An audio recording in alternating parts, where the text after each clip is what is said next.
has explained the different phases. Mushahid Sahib says he went first time 50 years ago when he was in FC College. Yes.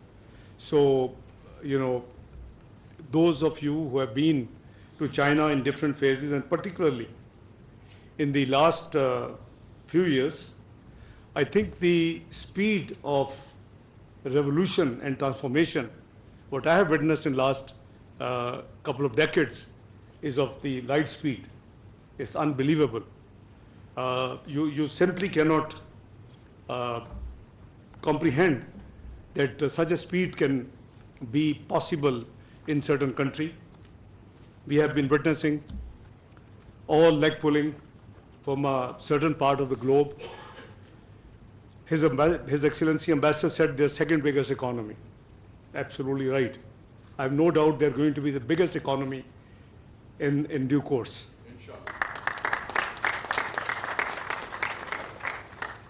Inshallah. All tools have been used against China. Those who observe very closely, starting from the tariff impositions from 25 to 100% on different items, semiconductors, electric vehicles. But mark my words, I have a very clear, the speed I have seen in Chinese development and progress testifies that it's not too long when China will become the super economic power. Absolutely. Ladies and gentlemen, through the visionary leadership of the Communist Party of China, the country has not only eradicated extreme poverty, as explained and given numbers by Honorable Ambassador here, but also elevated the quality of life for its citizens and pioneered advancements across various sectors. Now, at one time, Chinese labor was considered to be very economical. I don't use the word cheap. And that's why the many industries of the world actually located from the West in China. You will be surprised to know that the per capita income and the living style has gone so high in the last decade. Pakistan labor has become cheaper than China now. Nepal labor has come cheaper than China. Bangladesh labor has come cheaper than China. That's why there was a huge discussion just 6-7 years ago of relocation of a lot of Chinese labor-intensive industries in these countries. Pakistan was one of the best candidates. I'll come to that in a minute. The sadful story of Pakistan. We take off and we just fell repeatedly. So that was the best time, 2016-17, when Jetro was saying that Pakistan is likely to be the second choicest place for foreign direct investment. When the international rating agencies were frequently upgrading your ratings. When the Morgan Stanley and the other countries were saying that forget about neighbor, look at Pakistan for investment. Anyway, it's never too late. So historically, I think we have still space, in my opinion. I'm very optimist. Some people say I'm born optimist, but my experience also says optimism, hope must prevail, because we have not seen once, but multiple times Pakistan rising, and then the political instabilities and the domestic conspiracies just take Pakistan to a negative direction. From space exploration to artificial intelligence, medical science, green development, and cutting-edge technologies, China's transformation from an agrarian society to an economic powerhouse of the world has reshaped the global economic landscape. With its GDP risen over 17 trillion US dollars today, Chinese journey stands as a testament to its unyielding pursuit of prosperity.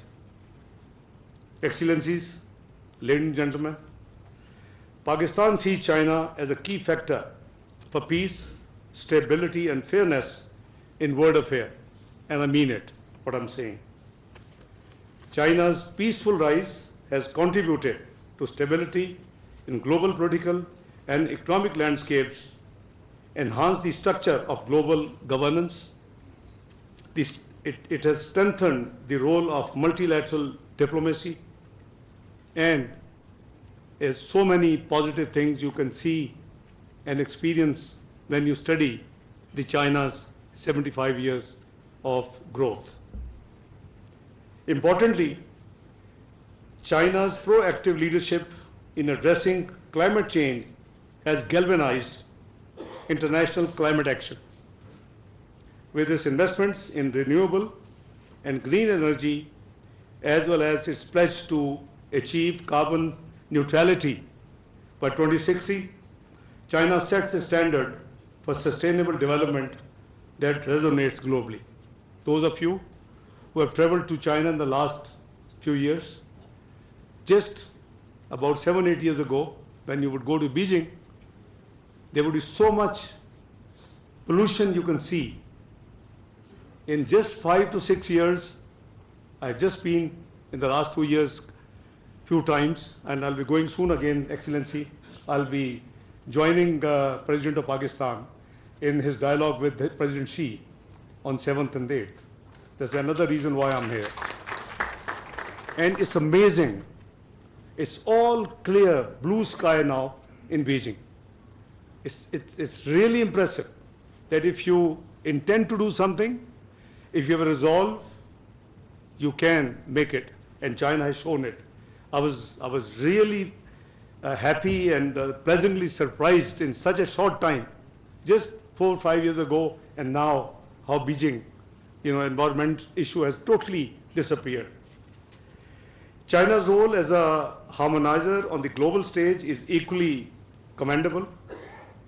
Rather than stoking conflicts, China has consistently worked to cultivate harmony among nations. I'm sure China could have reacted to the unreasonable tariffs levies in the recent few months. I was actually in Beijing when I read that news. I mean, imagine 25% tariff to 100% tariff.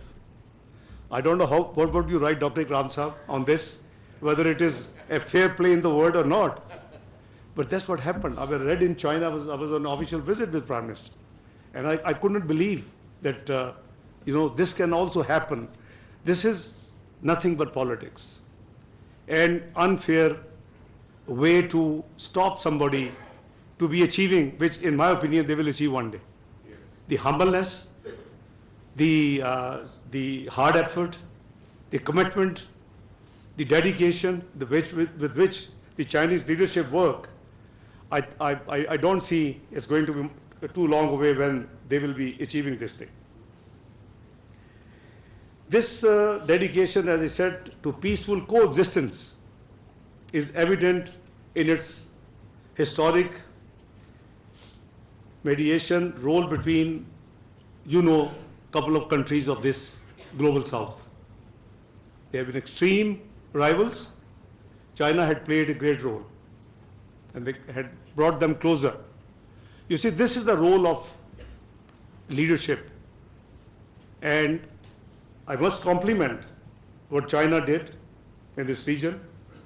Pakistan deeply values China's support in addressing long-standing issues, including the issue of Jammu and Kashmir, as well as Palestine.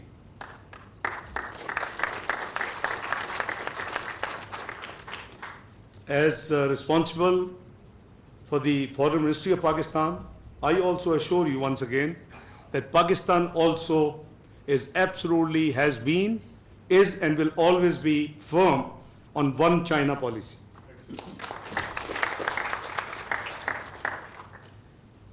Excellencies, ladies and gentlemen, the past 7 decades of Pakistan-China friendship are marked by a shared history of trust, resilience, and solidarity. Born of visionary leadership and strengthened by generations of Pakistanis and Chinese alike, our friendship has flourish as an enduring partnership. And this government intends to take it to the next level, inshallah.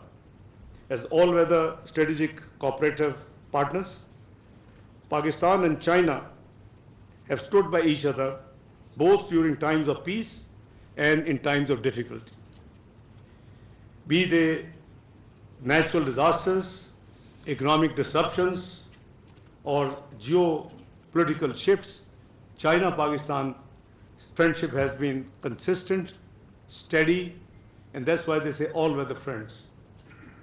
One of the most notable achievement of this partnership is the China-Pakistan Economic Corridor, which His Excellency, the Ambassador, has pointed out. Let me share with you the history. Pakistan was suffering by 2012, 18 hours of load shedding. I'm sure you would have forgotten by now. We have a very short memory. 18 hours in the urban areas and 20 hours in the rural areas, average. Pakistan had already held the elections, 2013, May 2013. We had won the elections. And Chinese premier were visiting Islamabad, and invited Mr. Nawaz Sharif as the obviously known to be the next Prime Minister of Pakistan. I accompanied him, and so did the current Prime Minister Shahbaz Sharif. We held a meeting in Serena, Islamabad. The Chinese premier asked Mr. Prime Minister, he addressed him already, Mr. Prime Minister, tell us what can we do for you. And Mian Sahab said that please help us in getting rid of this load shedding in Pakistan. You would be amazed to know when you analyze. I can see some people here, I can see Rana Sahab is here, Mehtab is here, they all know the background. So you see the maximum investment out of the CPAC was for generation of electricity projects in the private sector.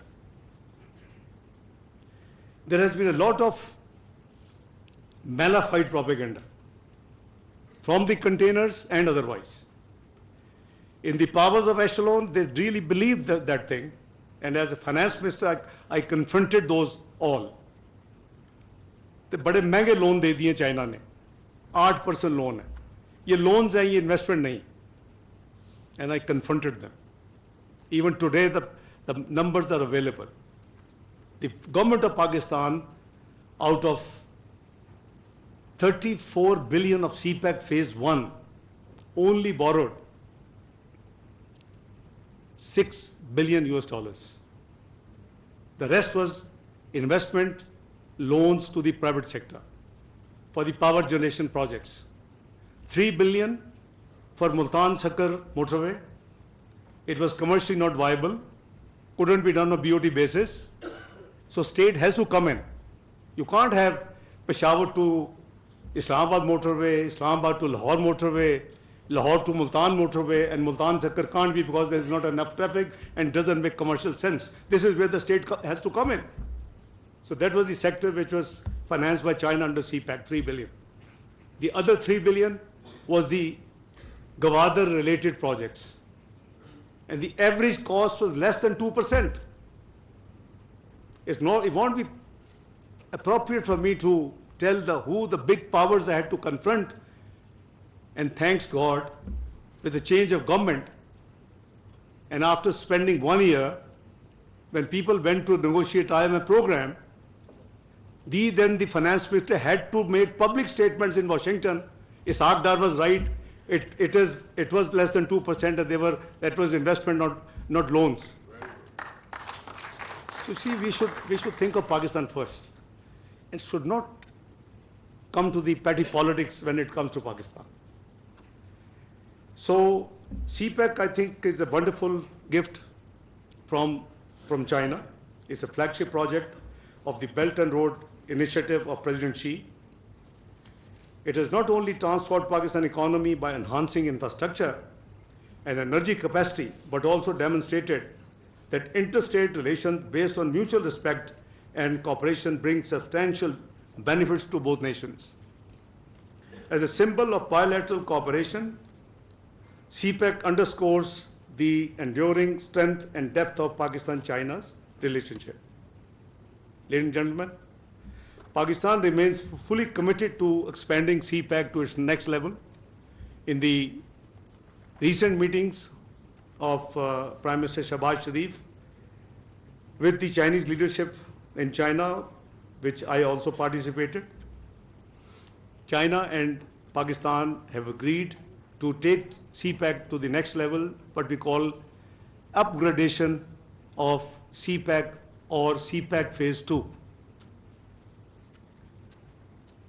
We have to move into now the second phase, deepening our collaboration in trade, industrialization, digital technology, agriculture, and green and renewable energy investments. China offered that we can send 1,000 agri senior students to China. They can study how we can increase our yield per acre, how can we reform our agriculture following the Chinese model. So the government is totally focused and the actions are on. The shared commitment was further strengthened during the visit of, as I said, Prime Minister Shehbaz Sharif in June this year, followed by recent visit of Premier Lee to Pakistan. These visits reflect our country's resolve to elevate this partnership to new levels. Now, the visit I'm referring to, after 1997, Pakistan did not have any meaningful multilateral event in Pakistan. It's not very good. Maybe one dignitary, one prime minister, one president, two or maximum three, 2019, 2021, ECU. But not 1997 level of multilateral event took place in 27 years in Pakistan. Alhamdulillah, we mobilized SCO. You have been witness. People still didn't try to leave it in peace, try to sabotage it. But the SCO went, alhamdulillah, absolutely marvelous, and there is all praises coming to the visiting dignitaries, including Chinese Premier. I'm sure Ambassador, is privy to that recognition. So we have to hold these events regularly. But, the constraints were very serious. I had to concentrate a few weeks totally on this event, and alhamdulillah, all guests went happy. Chinese Premier was there, Russian Premier was there, a number of Central Asian states, all those members attended, and of all the countries which the speculation was will not represent. If you recall the last year Goa, some negative episode, even the Indian Foreign Minister visited Pakistan and participated positively in SCO. You see, this is what we should be focusing. So, as China marches forward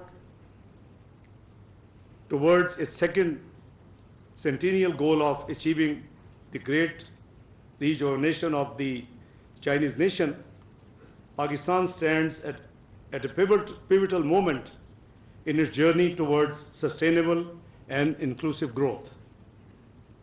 The trust and support that define our relationship will continue to guide us, enabling deeper strategic cooperation grounded in shared values and principles. Today, as we celebrate China's 75th anniversary, the achievements of the historic journey and the steadfastness of our unique friendship, we reaffirm our commitment to advancing our partnership with renewed vigor. United by shared aspirations, we pledge to uphold peace, foster prosperity, and build a brighter future for our two people and the world. Honorable two speakers had pointed out few things. I'll be failing in my duty not to briefly touch upon them. Mushahid Sahab has a great memory, I must compliment. The incident he quoted was 2nd of December 1998. He was asking me, was it 2nd or 3rd? I said 2nd of December.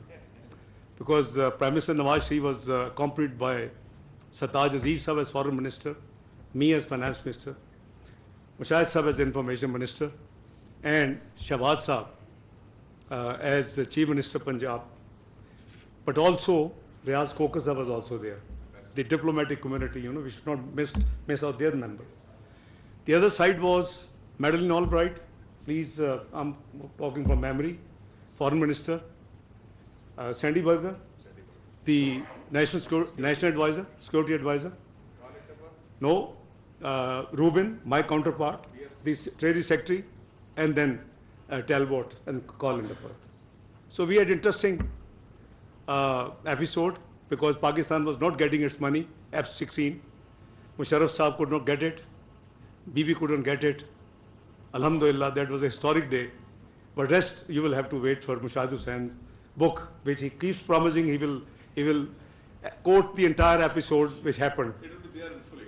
So, you have to see the detail, but Alhamdulillah, it is a duty to fight for our country, for a national interest. No matter which building, where you are, who are you facing, you have to have the courage to talk and claim for your right assets. So, Mushahid Sahab, काफी देर हो गई है, 1998, and now we are 26 years. I'm still waiting for the book, because the first round was the political, which was F-16, the new. It was official visit of Prime Minister Nawaz Sharif, and the second round was economic. So the IMF revival. So this was a very historic visit. Dr. Ishaq Sahab might have some idea of what happened. He was with me those days. I remember you drafting an article for me, From Crisis to Hope. Am I right? Okay. Dr. Ishaq is also a nationalist. Yeah, that's why I'm, recognizing Dr. Ishaq by name. Ishaq Sahab bhi baithe hain. Ishaq Sahab bhi, before the coup, we were thinking to taking him as Governor State Bank. Lekin the competition was between him and Shaukat Aziz Sahab. The coup would have luck for both. One became the State Bank Governor, the other became the Finance Minister of Pakistan. But they were both interviewed by me for the post of State Bank Governor. Sorry? तो आगे चलते हैं जी. शौकत साहब is a good friend यार. ये सारे छोटे lighter जो दुनिया छोटी है, हमें लाइफ बड़ी छोटी सी है. Ghaza and Afia Siddiqui. Two things you have raised. I have to respond. Afia Siddiqui Sahiba, again, Mushahid Sahab knows, we have done our best. And in the restricted meeting with President Obama, that's the last attempt Prime Minister Nawaz Sharif made. And I accompanied him in that meeting, I and Sartaj Sahab. We requested for, on humanitarian grounds, to get Afia released and sent back to Pakistan, but somehow we were told it's not possible. I didn't give up.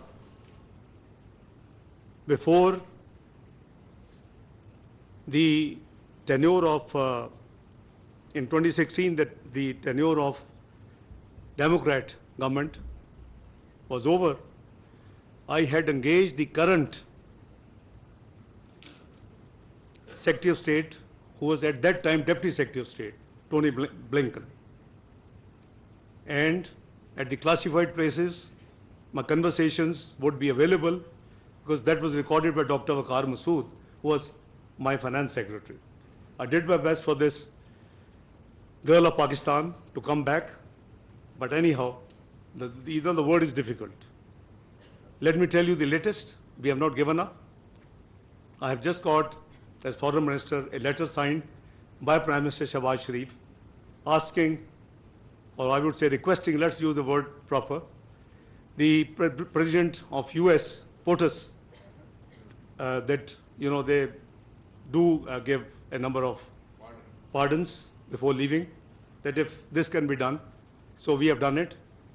Just before coming here, I had Attorney General with me and the Law Minister. I'm sending a delegation of 3 people to go and meet the parliamentarians, the congressmen, the senators in US to lobby. Because we will do our best, but that's all, we should be doing. Excellent.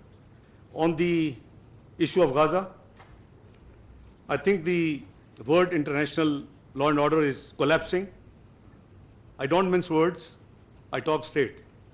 May not be very good quality in a diplomatic responsibility, but you have to. Just in last 48 hours, I have made it sure that I put on record of the Commonwealth that there is a need for reform in the multilateral development institutions, charter. The developing country needs do not have enough supply under the existing system from the Betterment Institution and others.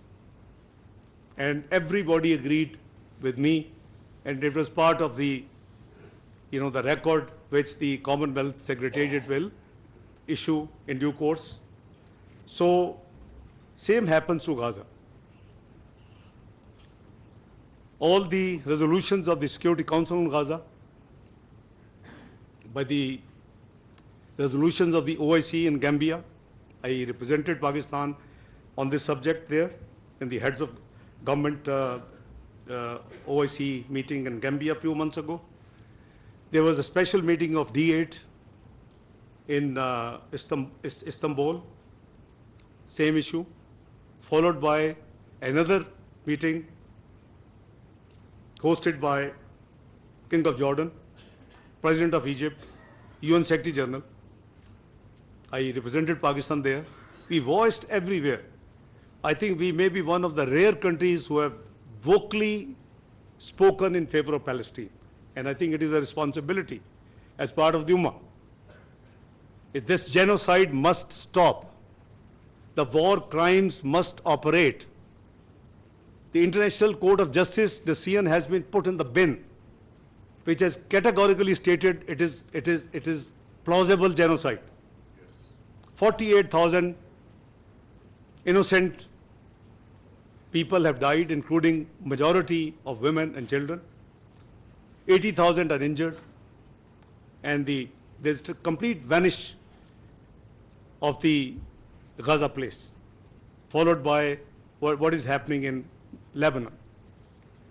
What Pakistan is doing, we are playing our proactive diplomatic role. Many things you can't make too much public. This is standard norm. That's why you don't see me, by the way, too much now in talk shows. Spokesperson speaks on behalf of the MOFA. Hopefully, Parliamentary Secretary Dr. Shazra Mansab will be doing that job. But we raise this issue at every important international forum. Even in Commonwealth in Samoa, I made it sure that this item is raised. But what Pakistan is doing, now let's come to that. सिर्फ बातें करने का तो कोई फायदा नहीं ना. Talk is not enough. We have to do something practically. We have already sent 10 big consignments of relief to Gaza. Previously, we were sending through Egypt. When I attended a few months ago the conference in Amman on Gaza, I negotiated with Jordan because that is a safer place, a safer route to dispatch these goods. So we have been doing it. Number 2, an NGO from UK of the professionals, doctors, they approached me that can we bring the final year students of medical. There are no teaching hospitals now, no medical, it's all gone by the bombardment. So can Pakistan accommodate them? You will be happy to note I have made arrangements with all the private medical colleges and the public sector colleges, and 190 students would be as a first batch coming to Pakistan, Palestinians who will be completing their rest of their medical profession and their degree in Pakistan. The first batch has reached in Lahore. Next few batches are expected in Islamabad, and hopefully once all the first total batch arrives, I have intention to probably invite them and just have a talk, maybe media is also there, just to encourage them. They lost everything. So all I want to assure you that Gaza is on our radar, and surely we will do everything which is possible. Latest attack on Iran, that is a new addition. The sad story is when the Iranian president was to be sworn in, Prime Minister Shahbaz Sharif was again overcommitted. Task was given to me. I represent Pakistan. I went there. ये अलग बात थी कि बजाय एक दिन का overnight जो कि suggested था, I reduced it to 14 hours trip. I stayed, reached after the airport to the parliament. I had about 30 minutes margin. So I attended the investor ceremony. So life is short. That's why I said that we should always consider this. I was sitting, the Turkish foreign minister was sitting, Deputy Prime Minister and Foreign Minister of UAE were sitting. The ceremony was to start in about 5-6 minutes. Ismail Hania walks in. He was also invited there. And this clip was run globally after what happened there at that time. So 4 of us were chatting, 3 of us, sorry. UAE DPM was sitting, but Foreign Minister Haqqan, my dear brother, and myself and Ismail Hania, and a very good exchanges. After that, there was a gap of 1 hour, there was a dinner, and then I just rushed back to the airport and reached Sagar again 4 o'clock by the way in the morning. When I landed at Islamabad, I was told that Ismail Hania has been killed. Now this is life. So, our support is very much there. Now the latest attack on Iran, we have been informed that Arab Summit would be taking place, most likely on 11th of November. Islamic Summit or Arab Summit? Arab Summit, not OIC, Arab Summit. So I'm sure Prime Minister and myself, we will represent Pakistan on that occasion. We'll voice out everything we can. On the security issue, I'm sorry I'm taking a lot of your time. Foolproof security. I'm talking about for our brothers and sisters from China. China leadership, I won't precisely name, in our recent meetings, Chinese are very clear. No matter how lucrative an investment is anywhere, if the security issue is there, they don't send Chinese personnel. Am I right, Ambassador? Your country is the only exception. This is what Chinese leadership told to Prime Minister of Pakistan in my presence.